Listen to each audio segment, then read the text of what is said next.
Good day mga ate, kuya, bunso people, everybody in this world! It's me again, Imari, for another vlog. Kaya tara, samahan nyo ko sa araw na to. Welcome to my real life, Real Ibs.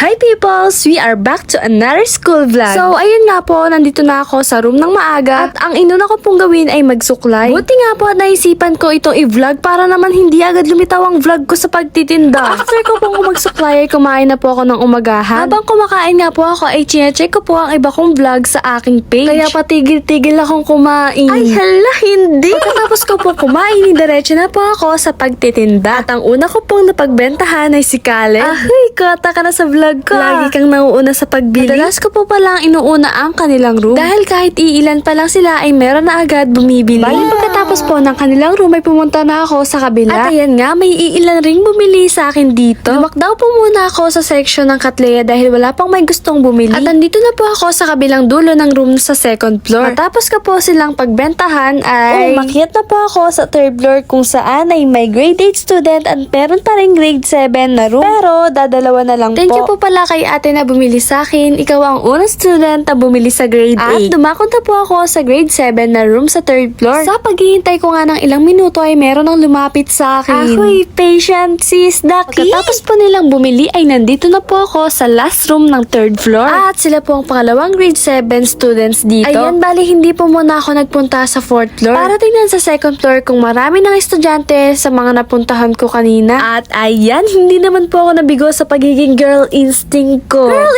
instinct? By the way, dito po sa amin ay super lakas lagi ng hangin na para bang tatangayin ka sa oras ng paglalakad mo. Kaya no choice po akong isarado ang pinto sa kanilang room. Sunod ko naman pong napagbentahan ay sila Jiro, Bien at iba pang kaklase ni Hendrich. Nga pala, congratulations po sa mga achievers noong third quarter, pati na rin sa mga nakapasa. Wow. Sana ipagbutihin niyo pa tulad ng pagbili sa akin. Char lang po. Malapit na po pala kaming mag-flag ceremony at sila po ang last kong napagbentahan ngayong umaga. Habang ako po ay pababa ay vinlog ko rin po kaya may nakapansin sa akin. Ahoy, feeling na naman. Shoutout po pala sa mga kumaway na students dito sa vlog ko today. Lalo na nga po sa pagbaba ko ay may nakakita ng vlog ko kaya for the go. Ang pila nga po pala namin na inassign ay malapit po sa flag ceremony. Tatlo nga po ngayon ang nagawa naming pila dahil maluwag po sa tabi namin. Tsaka hindi po kami magkakasya ng girls sa isang pila dahil kami po ay nasa 30. Hi, Alori! Nagsisimula na nga po dyan ang flag ceremony kaya pansin nyo po na hindi na malikot ang mga boys. Pagkataas po namin sa room ay wala pa naman pong teacher at naisipan na po namin gawin ang aming props para sa roleplay namin sa UCSP. Pero kinabukasan pa naman po ang aming roleplay. Pinagdikit-dikit lang naman po namin ang mga kailangan sa aming background. Matapos po ng aming dalawang subject sa umaga ay recess na po namin kaya ito. Tindera na ulit si Imari. Grabe, pagkarating ko nga po sa isang room ay parang nakaabang na sa akin. Dahil sa daming nagsibilihan. So yun nga po, sunod-sunod lang naman po yan ang aking pagtitinda. At syempre pagkatapos po ng ibang room ay sa kabila naman. Ako, sana ay mapanood nyo itong vlog ko ngayon dahil ito ay may thrill mamaya. Hala, hindi! By the way, shoutout din po pala sa mga bumibili sa akin. Tsaka kahit po sa koridor ngayon ay may mga bumibili na. Ay for the go talaga si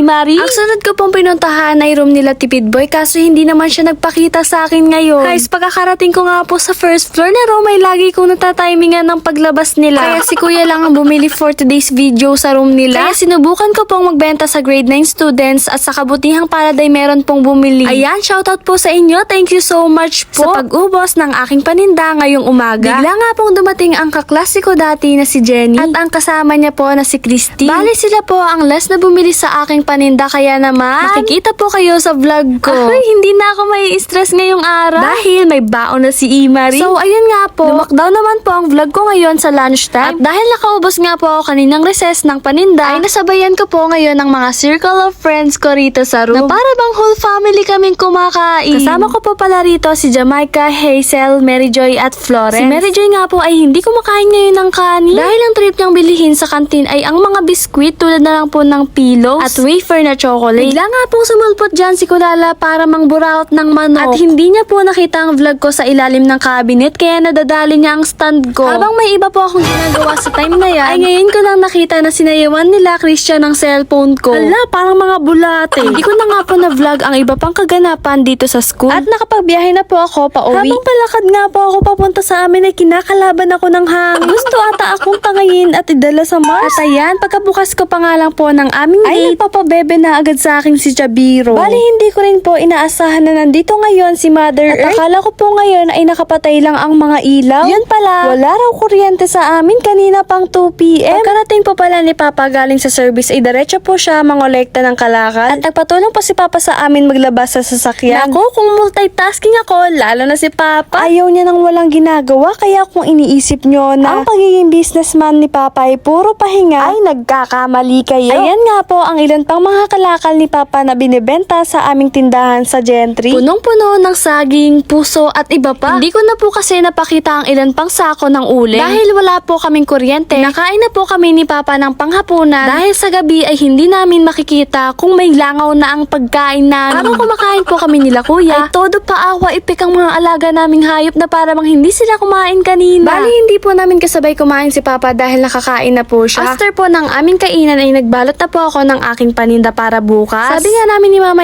maya meron na ulit kuryente kaso binigo kami. Pahirapan po tuloy kami sa pagluluto at paggising kinabukasan para sa pagpasok. Hindi ko po muna masyadong ginagamit ang aking cellphone dahil hindi po pwedeng malobat ngayon ang ating cellphone ngayong gabi. Patulog na po ako bali pagkatapos kong magbalot ng paninda at bigla pong dumating si Choggers para bigyan ako ng chips galing sa Dali. Aba, ang sweet. Akala mo hindi nananakit. Ayan, pero thank you, Choggers. Hanggang dito na lang po ang ating ganap today. Thanks for watching, people! See you sa next school vlog!